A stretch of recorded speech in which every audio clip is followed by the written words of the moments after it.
नमस्कार। सभी कृषि योद्धाओं का एससीएल ग्रुप ऑफ एग्रीकल्चर के यूट्यूब चैनल पर हार्दिक स्वागत है। आज के इस लेक्चर में हम बात करेंगे एग्रोनॉमी का पार्ट।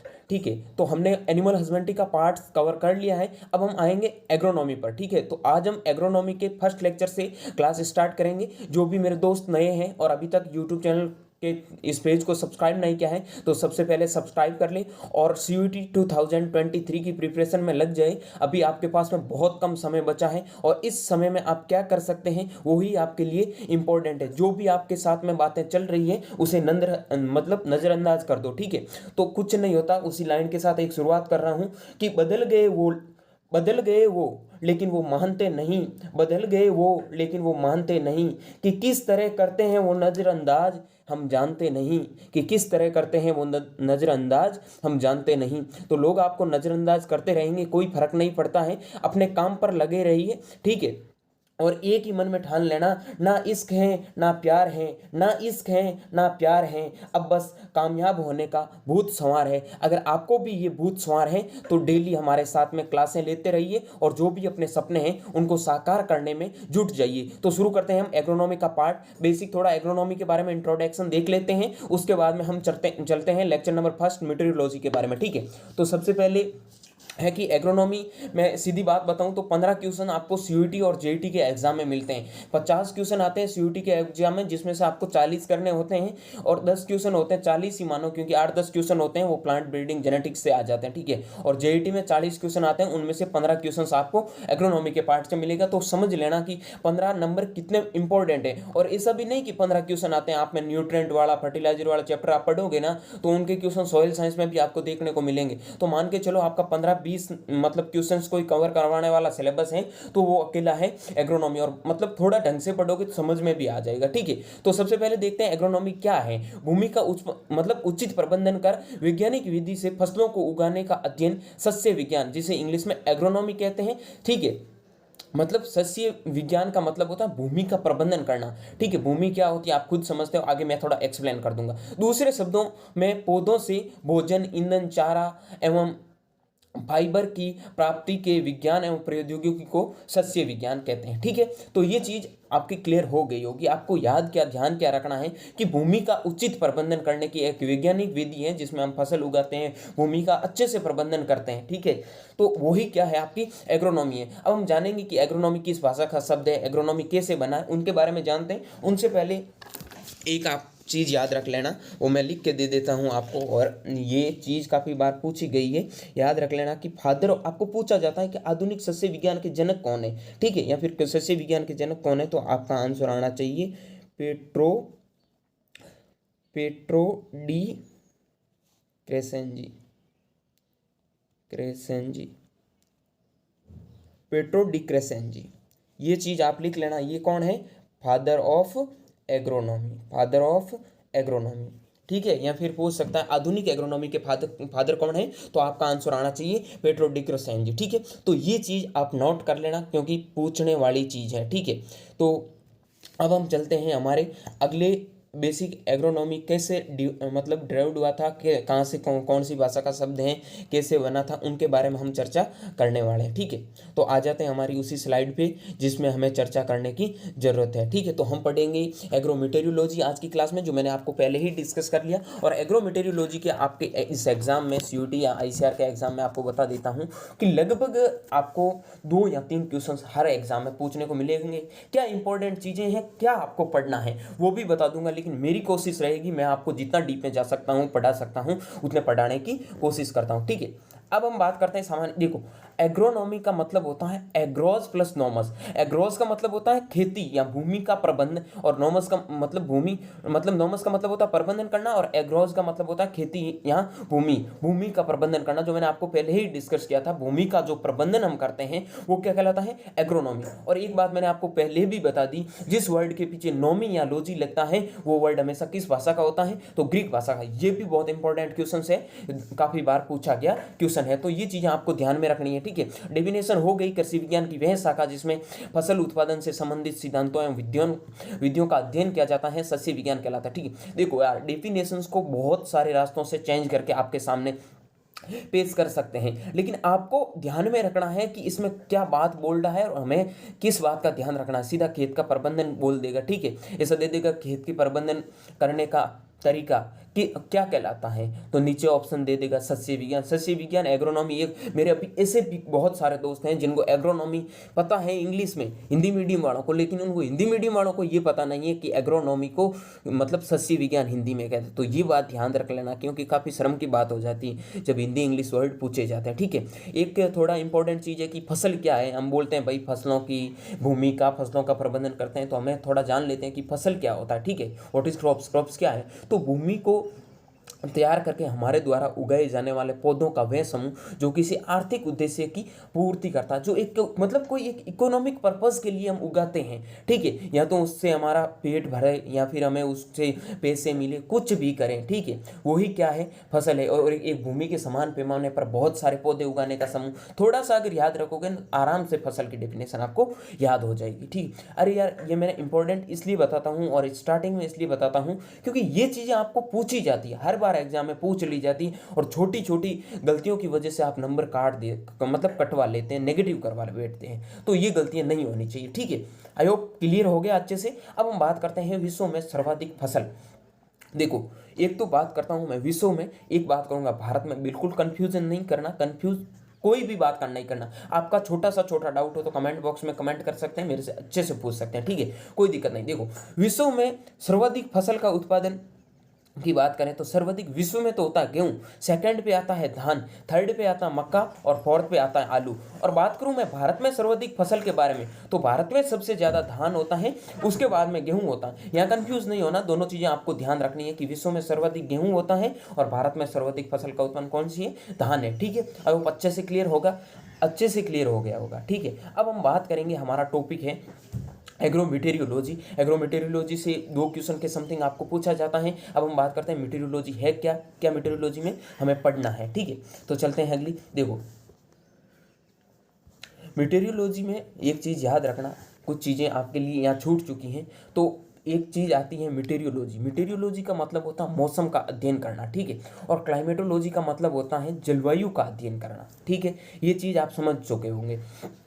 मेटेरियोलॉजी और ये क्लाइमेटोलॉजी दोनों ग्रीक वर्ड है, क्योंकि मैंने आपको पहले भी बता दिया कि जिस वर्ड के पीछे लॉजी लगा होता है वो कौन सी भाषा का शब्द है। आपको ऐसे ही दे देगा मौसम और क्लाइमेट किस भाषा का शब्द है, तो आपको पता होना चाहिए मौसम और क्लाइमेट दोनों किस भाषा का शब्द है, ग्रीक भाषा के शब्द है। क्योंकि मौसम का मतलब मेटेरियोलॉजी होता है और क्लाइमेटोलॉजी, इस यहाँ लिख लेना एक नीचे स्टार लगा के एक पॉइंट नोट करना, मेटेरियोलॉजी आगे लिख लेना, मौसम का अध्ययन करना मेटेरियोलॉजी कहलाता है। और अगली लाइन में लिख लेना क्लाइमेटोलॉजी में कि जलवायु का अध्ययन करना क्लाइमेटोलॉजी कहलाता है। समझ गए।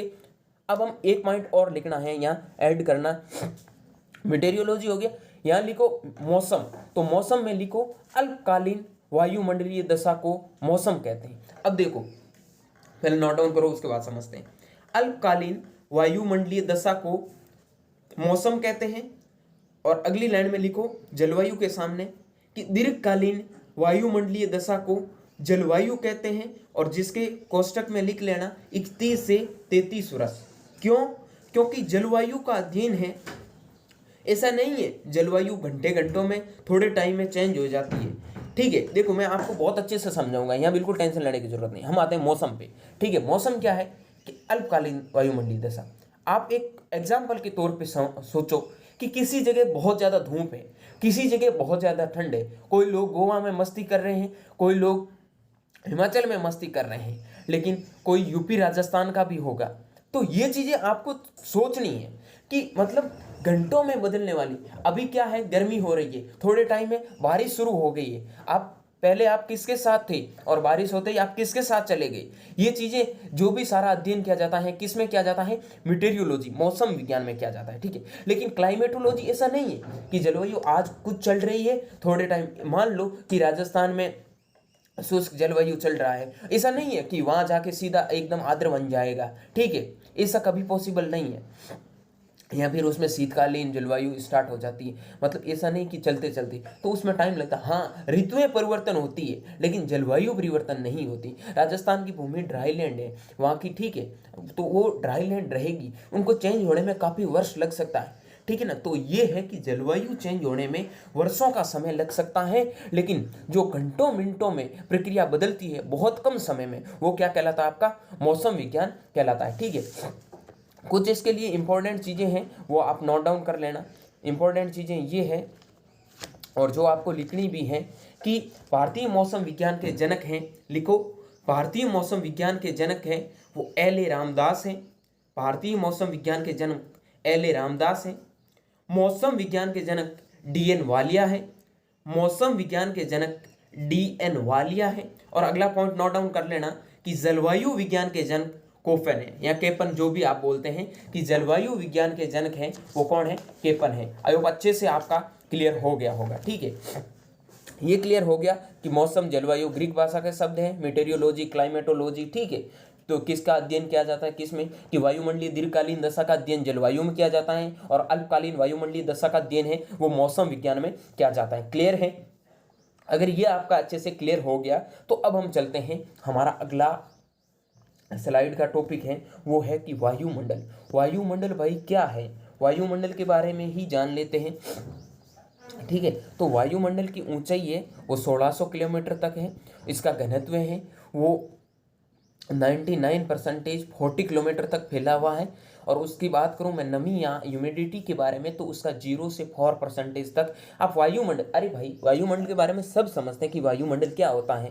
ठीक है, पृथ्वी के चारों ओर का आवरण, जिसमें मतलब आगे मैं बताऊंगा कौन कौन सी गैसें भरी होती है, कौन कौन से मतलब जो होते हैं ना, अपना पढ़ा होता है, सौर मंडल, समताप मंडल, ये सारे मंडल जिसमें, ठीक है, ताप मंडल, मध्य मंडल, ये सारी चीजें किस में होती है भाई, वायुमंडल में ही तो होती है। वायुमंडल मतलब पृथ्वी के या फिर किसी एक ग्रह के चारों ओर का आवरण क्या कहलाता है, वायुमंडल कहलाता है, जिसमें बहुत सारी अलग अलग गैसें भरी होती हैं। अच्छे से क्लियर है? अब हम चलते हैं हमारे वायुमंडल के अगले पड़ाव पर, जिसमें हमें देखने को मिलेगा वायुमंडल में मुख्यतः 4 मंडल होता है। सबसे पहले मैं बात करूं सौर मंडल में, या जिसे हम ट्रोपोस्फेयर कहते हैं। उसके बाद में बात करूं मैं समताप मंडल में, जिसे हम स्ट्रेटोस्फेयर कहते हैं। बात करूं मैं 3rd नंबर पे, जिसे हम मीजोस्फेयर कहते हैं। और बात करते हैं नंबर 4th पे, जिसे हम थर्मोस्फेयर कहते हैं। क्लियर है? वायुमंडल के 4 मंडल हैं, सौर मंडल, समताप मंडल, मध्य मंडल, ताप मंडल। इंग्लिश में याद रखना, क्योंकि वर्ड इंग्लिश में पूछा जाता है, ट्रोपोस्फेयर, स्ट्रेटोस्फेयर, मीजोस्फेयर, थर्मोस्फेयर। ठीक है, हिंदी में कभी कभार नहीं देता है, लेकिन आपको इंग्लिश याद है तो इंग्लिश में अच्छे से आप कर सकते हैं। तापमंडल का मतलब सीधा समझ गए, थर्मोस्फेयर। मीजो का मतलब मध्य हो गया ना। अब चीज तो 2 ही याद रखनी है, सौर मंडल, ट्रोपोस्फेयर, समताप मंडल, स्ट्रेटोस्फेयर। क्लियर है? अब हम बात करते हैं वायुमंडल में गैसें। देखो, एक आपको कंफ्यूज करेगा, एक तो वायुमंडल में गैस है और एक मृदा वायु में गैस है। एक मृदा क्या होती है समझते हैं ना, अरे भाई मिट्टी क्या होती है अच्छे से समझते हैं, नहीं समझते हैं तो आगे लेक्चरों में पढ़ लेंगे। ठीक है, अब वायुमंडल मैंने आपको बता दिया क्या होता है। अब मृदा जो नीचे की सतह हैं, अब उनमें वायु कितनी होती है, वायुमंडल में मतलब कौन कौन सी गैसें होती है, मृदा वायु में कौन सी गैसें हैं। देखो, वायुमंडल में 78% नाइट्रोजन पाया जाता, थोड़ा 78 से ऊपर पाया जाता, लेकिन आप मान के चलो 78 पाया जाता है। मृदा में भी 78 पाया जाता है।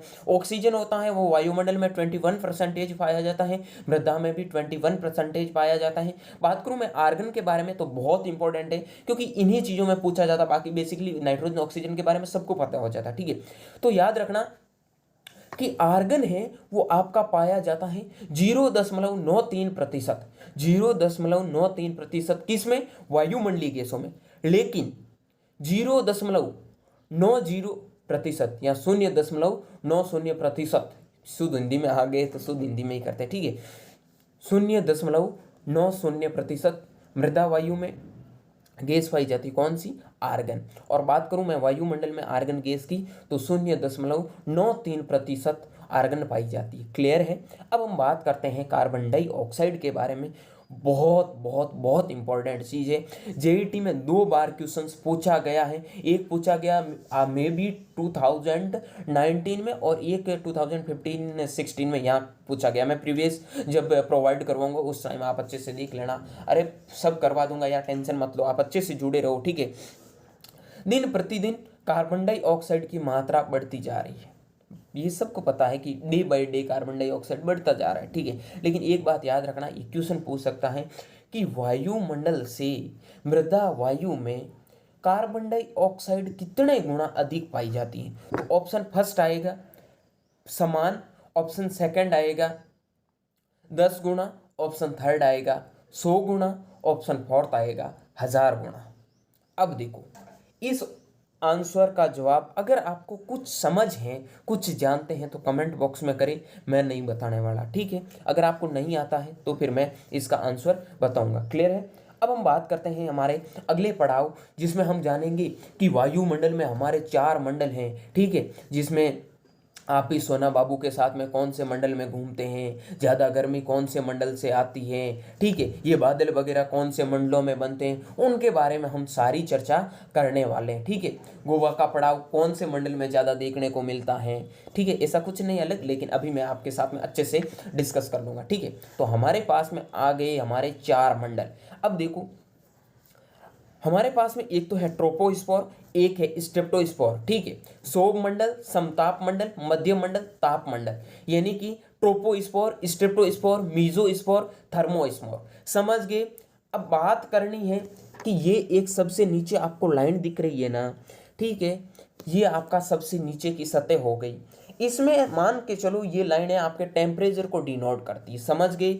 आगे से मैं अच्छे से एक्सप्लेन कर दूंगा, नहीं समझ आया क्योंकि मैं जानता हूँ ये चीज़ें आपके लिए समझनी जरूरी है। यहाँ से क्वेश्चन टपकता है तो कंफ्यूज कर देता है, ठीक है, इसलिए मैंने यहाँ आपको समझाने की कोशिश की। आपके सामने एक नेगेटिव का साइन है, एक पॉजिटिव का साइन है, यानी कि आपका जैसे जैसे तापमंडल में ऊंचाइयां बढ़ती जाती हैं तापमान पर क्या प्रभाव पड़ता है। देखो यहाँ इस साइड आपका प्लस दे रखा है ना, तो इस लाइन पे जाओगे तो आपका प्लस बढ़ेगा, और माइनस वाली लाइन में माइनस वाली लाइन की तरफ जाओगे तो आपका माइनस बढ़ेगा। कैसे अभी समझाता हूँ, ठीक है। तो सबसे पहले आता है आपको पास में ट्रोपोस्फोर। क्या आता है? ट्रोपोस्फीयर। तो ट्रोपोस्फीयर में हम बात करते हैं तो इसकी ऊंचाई होती है वो 8 से 18 किलोमीटर तक होती है, और ट्रोपोस्फीयर के ऊपर एक लेयर होती है जिसे आप कह सकते हैं ट्रोपोपॉज। क्या कह सकते हैं? ट्रोपोपॉज, ठीक है। ट्रोपोपॉज और ओजोन परत के बीच में जो मंडल होता है जिसे ओजोन मंडल या स्ट्रेप्टोस्फीयर कहते हैं, जिसकी ऊंचाई होती है 18 से 150 किलोमीटर तक, ठीक है। अब हम बात करते हैं मीजोस्फीयर में, जिसकी ऊंचाई होती है 50 से 80 किलोमीटर तक। उसके बाद मैं बात करता हूं मैं ताप मंडल के बारे में, जिसकी ताप मंडल की ऊंचाई होती है 80 किलोमीटर तक। अच्छे से आप समझ गए होंगे। अब मैं आपके साथ में करता हूं अच्छे से इसका एक्सप्लेन, ठीक है। देखना अगली स्लाइड में चल लेते हैं, हम ले लेते हैं हमारा मार्कर, उसको अच्छे से यूज करते हैं, ठीक है। देखो ये, अरे यार क्या हो रहा, बवाड़ मच रहा भाई, एक सेकंड रुकना दोस्त। हो चुका है, अब हम अगली स्लाइड पे जाते हैं। यार ये आ गया हमारा मार्कर, ठीक है। ये हमने बना लिया हमारा वायुमंडल। इसमें मैंने आपको एक साइन दिया था, इसमें नेगेटिव डिनोट हो रहा था, इसमें आपको पॉजिटिव डिनोट हो रहा था, ठीक है। अब मान लो ये आपका हो गया एक मंडल, उसके बाद में आपका दूसरा मंडल, उसके बाद में आपका तीसरा मंडल, उसके बाद में आपका मिलेगा चौथा मंडल। ये हो गए 1 2 3 4 मंडल, ठीक है। आप ये तो लाइन नहीं खींचो तो भी कोई दिक्कत नहीं है, ये इरेज कर सकते हो एक बार। क्लियर है? अब देखो इसको आप बोलते हो सौर मंडल, यानी कि, अरे यार सॉरी बीच में रुकने के लिए। अब हम शुरू करते हैं हमारा जो भी चल रहा था, ठीक है। हम बात कर रहे थे चारों मंडलों के बारे में। एक आपको साइन करता है नेगेटिव को और एक डिनोट करता है पॉजिटिव के साइन को, ठीक है, या पॉजिटिव समझ लेना। ये आपके 4 मंडल दे रखे हैं, आप इनमें अच्छे से समझ सकते हैं, ठीक है। ये तो आपका हो गया तापमंडल, ठीक है, जिसे आप तापमंडल बोल सकते हो, थर्मोस्फीयर बोल सकते हो। ये आपका हो गया मीजोस्फीयर, ठीक है। उसके बाद में ये आपका हो गया स्ट्रेप्टोस्फीयर, या इसे आप ओजोन मंडल बोल सकते हैं। और ये आपका हो गया है ट्रोपोस्फीयर, ठीक है, जिसे आप सौर मंडल बोल सकते हैं। ये आपके चारों अच्छे से आपका क्लियर हो गया, ठीक है। अब हम बात करते हैं कि जो इसके ऊपर एक लेयर होती है इसे बोलते हैं ट्रोपोस्फीयर। तो आपको पूछ सकता है कि ट्रोपोस्फीयर कहाँ पाया जाता है, तो समताप मंडल और सौर मंडल के बीच में जो एक लेयर पाई जाती है उसे बोलते हैं ट्रोपोस्फीयर। और आपने काफ़ी बार पढ़ा होगा कि ओजोन के बारे में, तो समताप मंडल की जो जस्ट ऊपर वाली जो परत, हाँ, समताप मंडल की जो जस्ट ऊपर वाली लाइन होती है उसे बोलते हो आप ओजोन की परत, ठीक है। यानी कि ओजोन से आने वाली जितनी भी जो पराबैंगनी किरणें होती हैं, ओजोन, ठीक है ना, ओजोन आता है तो रोकने का काम करती है ना, वो ओजोन परत करती है। तो ओजोन परत कौन से मंडल में, ऐसा नहीं आप सोच रहे हो 18-50 किलोमीटर तक ऊपर रखता है, तो आपको मैंने बताई थी इसकी हाइट जाती है 80 से 150 किलोमीटर तक। तो हमारी ओजोन है ना, ओजोन की जो जिन्हों को 150 किलोमीटर तक ऊपर रोक दिया जाता है, क्योंकि यहाँ स्ट्रेटोस्फीयर के ऊपर में एक परत होती है, उसका नाम मैंने आपको बताया क्या होता है, ओजोन परत आप कह सकते हैं, या इंग्लिश में बात करूँ तो स्ट्रेटोफोज आप कह सकते हैं। ठीक है, ये आपको हो गया मीजोस्फीयर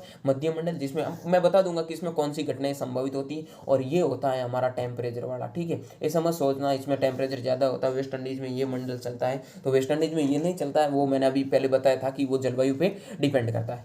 अब सोचो ये समझ गए हो आप।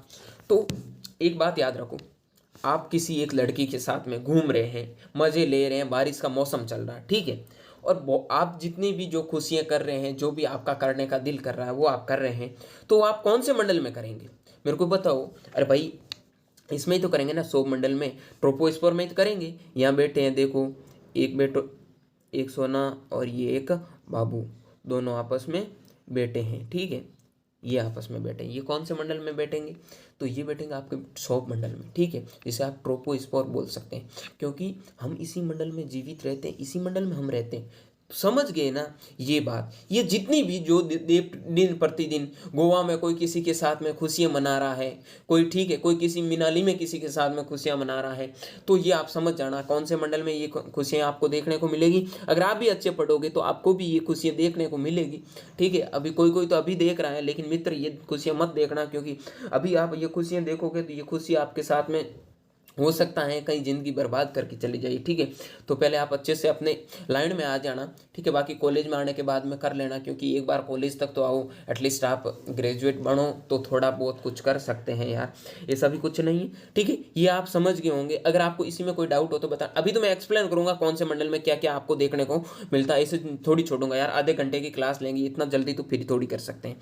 ठीक है, वैसे सिलेबस कब करेंगे, इतना जल्दी जल्दी चले जाएंगे। तो आई होप ये आपका अच्छे से क्लियर है। तो हम चलते हैं अगली स्लाइड के ऊपर। ठीक है, आगे हम अगली स्लाइड में, और हम बात करेंगे ट्रोपोस्फीयर। सौर मंडल की ऊंचाई 8 से 18 किलोमीटर तक होती है, ये हमने अभी जाना है। अब हम बात करेंगे ऊंचाई के साथ में तापमान घटता। हाँ, एक बात मैं आपको बताना भूल गया, जैसे जैसे भाई देखो क्या होता है, सबसे पहले हम बात करते हैं सौर मंडल, उसके बाद में समताप मंडल, उसके बाद में मध्य मंडल, उसके बाद में ताप मंडल। एक बार वापस मैं उसी स्लाइड पे चलकर आपको समझाता हूँ, क्योंकि तापमंडल वाला बहुत इंपॉर्टेंट मैटर करता है। देखो आपको पूछ लेता है, ठीक है, मैं आपको एक बार फिर से मंडल बता देता हूँ। ठीक है, ये आपका हो गया ट्रोपोस्फीयर, ये हो गया आपका स्ट्रेटोस्फीयर, ये हो गया मीसोस्फीयर, ये हो गया आपका थर्मो यानी कि तापमंडल। ठीक है, यहाँ आपको मैंने एक प्लस का साइन बताया था, यहाँ आपको माइनस का साइन बताया था। अब ये होता क्या है कि भाई थर्मोस्फीयर में जैसे ही आप ऊपर जाओगे तो क्या होगा, टेम्परेचर आपका घटता जाएगा। ठीक है, जैसे आप समता मंडल ऊपर जाओगे तो आपका तापमान बढ़ जाएगा, मीजोस्फीयर में आप जैसे ही ऊपर जाओगे तो आपका तापमान घट जाएगा, और थर्मोमीटर मतलब तापमंडल में आप जैसे ही जाओगे ताप का मतलब आप समझ गए, तापमान बढ़ेगा। तो मेरे दोस्त इस बात को याद रखना कि टेम्परेचर 4 मंडल पड़े हैं, सबसे पहले घटता, उसके बाद में बढ़ता, उसके बाद में घटता, उसके बाद में बढ़ता। और क्वेश्चन बनाने वाला अगर बंदा अच्छा हुआ ना तो आपकी ग्राफ पूछ के आपकी हालत खराब कर देगा। तो याद रखना, इसमें कोई गलती मत करना। मैं इतने अच्छे से आपके साथ में एक्सप्लेन कर रहा हूं कि एक बार टेम्परेचर घटेगा, उसके बाद में टेम्परेचर बढ़ेगा, फिर टेम्परेचर वापस घटेगा, और फिर थर्मोस्फीयर। एक बात सीधा याद रख लेना मेरे मित्र, इतना याद रखना माइंड में कि तापमंडल, ताप का मतलब होता है तापमंडल यानी कि तापमान बढ़ेगा। तो ऊपर से सीधा याद रखना, तापमान बढ़ गया, फिर मीजो में थोड़ा घट गया, फिर स्ट्रेटो में फिर बढ़ गया, उसके बाद में हमारे वाले मंडल में फिर तापमान घट गया। हाँ, मानते हैं वेस्ट इंडीज के लोग काले होते हैं, तापमान ज्यादा होता है, लेकिन उसका मंडल चेंज नहीं होता। हाँ, उसका टेम्परेचर हमारा कंपेरिजन में करे तो ज्यादा होता है। ये चीजें आप अच्छे से समझ गए होंगे, और ये चीजें आपको समझनी ही पड़ेगी, क्योंकि यहाँ से क्वेश्चंस, अगर आईसीआर होता तो यहाँ आपकी हवा निकाल देता, मेरे को डेफिनेटली पता कि आईसीआर हवा निकाल देता। कैसा? क्योंकि क्वेश्चंस कैसा पूछता है, सीधा आपको पूछता था कि सौर मंडल में होने वाली जितनी भी घटनाएं हैं उसमें तापमान हमेशा बढ़ता है। अगला क्वेश्चन दे देता था थर्मोस्फीयर में तापमान बढ़ता है, नीचे दे देगा दोनों कथन सत्य है, एक कथन सत्य एक कथन गलत है। तो आपको अच्छे से याद नहीं है तो आप इसमें गलती करके आओगे। ठीक है, ये हो गया आपका क्लियर। तो अगले में मैं चलता हूँ ट्रोपोस्फीयर के बारे में। तो ट्रोपोस्फीयर में सबसे पहले बात करूं मैं सौर मंडल में, तो सौर मंडल में ऊंचाई 8 से 18 किलोमीटर तक होती है। ऊंचाई के साथ में तापमान घटता है, इससे सबसे अधिक घनत्व बहुत इंपॉर्टेंट लाइन है कि सबसे अधिक आपको घनत्व किस में देखने को मिलता है, तो ट्रोपोस्फीयर में। और ट्रोपोस्फीयर का घनत्व कितना होता है, 85% होता है। क्लियर है। अगली बात करता हूं मैं दिन प्रतिदिन घटनाएं, जो जितनी भी जो मैंने अभी बताई दिन प्रतिदिन, आप किसके साथ खेल रहे हो, किसके साथ घूम रहे हो, ठीक है, किसके साथ में मौज मस्ती ले रहे हो। मान लो आप किसी एक पहाड़ पे चले गए, दोनों लोग चढ़ के, दोनों लोग कौन है मैं नहीं जानता, ठीक है, और जो आपके साथ में ठंडी ठंडी हवाएं चल रही है, ठीक है, बूंदाबांदी हो रही है, ये जितनी भी जो घटनाएं आपको देखने को मिल रही है वो किस कौन से मंडल में देखने को मिलेगी दोस्त, तो वो मिलेगी आपको ट्रोपोस्फीयर या सौर मंडल में। ट्रोपो ठीक है, ये याद रखना। नोट, ट्रोपोपोज का मतलब होता है सौर मंडल में सप्ताह मंडल को अलग करने वाली परत, जो मैंने आपको पहले बताई है थोड़े टाइम पहले, अगर याद है तो, थोड़ा बहुत अगर दिमाग में कुछ घुसा है तो बहुत इंपॉर्टेंट है ये। आई होप अच्छे से आपका ट्रोपोस्फीयर क्लियर हो गया। ट्रोपोस्फीयर क्लियर हो गया तो अब मैं बात करूंगा आपके समताप मंडल के बारे में। समताप मंडल में आपको याद रखना ऊंचाई 8 से 18 इसमें थी, 0 से 18 मत करना दोस्त, 8 से 18 थी। समताप मंडल में 18 से 50 थी। ऊंचाई के साथ तापमान घटता है, जो मैंने अभी ग्राफ से बता दिया। अभी समझ में नहीं आया तो दोस्त आपको क्या करने की जरूरत है, उसको छोड़कर पढ़ाई की ओर भागने की जरूरत है, ठीक है। किसको छोड़, मैं नहीं बोलता छोड़ने के लिए, लेकिन थोड़ा पढ़ाई के लिए आपको जाना पड़ेगा। अगले बात करता हूं मैं समताप मंडल के बारे में। तो इस मंडल में ओजोन परत का निर्माण होता, जो मैंने आपको पहले ही बताया था कि समताप मंडल को आप ओजोन मंडल के नाम से भी जानते हैं। और ओजोन मंडल का मतलब होता है भाई, ओजोन मंडल जो होगा उसमें ओजोन मंडल का ही निर्माण होगा।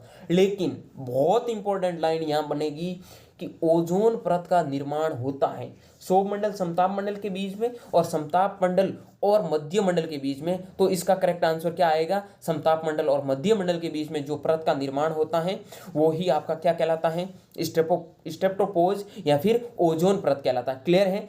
अब हम बात करते हैं अगले पॉइंट के बारे में। तो अगला पॉइंट होता है जितनी भी जो आपकी फोटोकेमिकल रिएक्शंस होती हैं, जितनी भी जो आप वायुमंडल में फोटोकेमिकल्स रिएक्शन देखते हैं, वो कौन से मंडल में देखने को मिलती है, वो आपको समताप मंडल में देखने को मिलती है, यानी कि स्ट्रेप्टो मंडल में देखने को मिलती है। क्लियर है। अब हम बात करते हैं नंबर 3 मध्य मंडल के बारे में। तो मध्य मंडल में याद रखना मित्र कि ऊंचाई होती है, देखो सबसे पहले ऊंचाई, इसकी ऊंचाई होती है वो 50 से 80 किलोमीटर तक देखने को मिलती है। ऊंचाई के साथ में तापमान घटता है, जो मैंने आपको पहले ही समझा दिया था। स्ट्रेप्टोपोज समताप मंडल में मध्य मंडल को अलग करने वाली परत है, यहाँ आप समझ गए होंगे।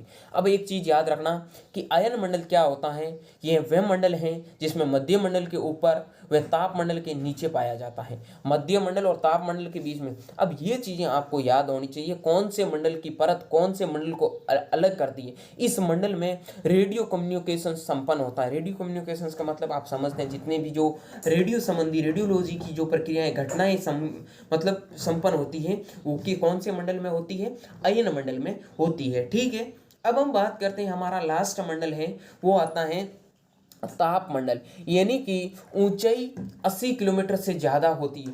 80 किलोमीटर आ गया और टेम्परेचर दोस्त बढ़ता जाएगा और यह मंडल वायु रहित होता है। इस मंडल में आपको बिल्कुल भी वायु देखने को नहीं मिलेगी। अच्छे से क्लियर है ना कि सबसे पहले हमने पढ़ा था सौर मंडल, उसके बाद में हम आए थे समताप मंडल में, उसके बाद में हम आए थे मध्य मंडल में, और फिर मैं बात करता हूं नंबर 4 के बारे में, वो आता है हमारा ताप मंडल। सबसे पहले बात करता हूं सौर मंडल में, तापमान ऊपर जाने पर घटता है। उसके बाद बात करता हूं मैं समताप मंडल में, तो तापमान ऊपर जाने पर बढ़ता है। फिर आते हैं मध्य मंडल में, तापमान ऊपर जाने पर घटता है। और फिर जो हमारा ताप मंडल है, जिसके नाम से पता चलता है कि जैसे ही हम ऊपर बढ़ते हैं तो हमारा टेम्परेचर है वो बढ़ता जाएगा। इस टेम्परेचर में मैंने आपको ग्राफ से समझा दिया कि ग्राफ में आपको कैसा काम करना है। आई होप आप अच्छे से इस वायुमंडल के चारों मंडलों को समझ चुके हैं। मौसम क्या होता है उसके बारे में समझ चुके हैं। जलवायु क्या होता है, कौन से किसके जनक हैं, किसका किस में अध्ययन किया जाता है। अगली क्लास में हम बात करेंगे।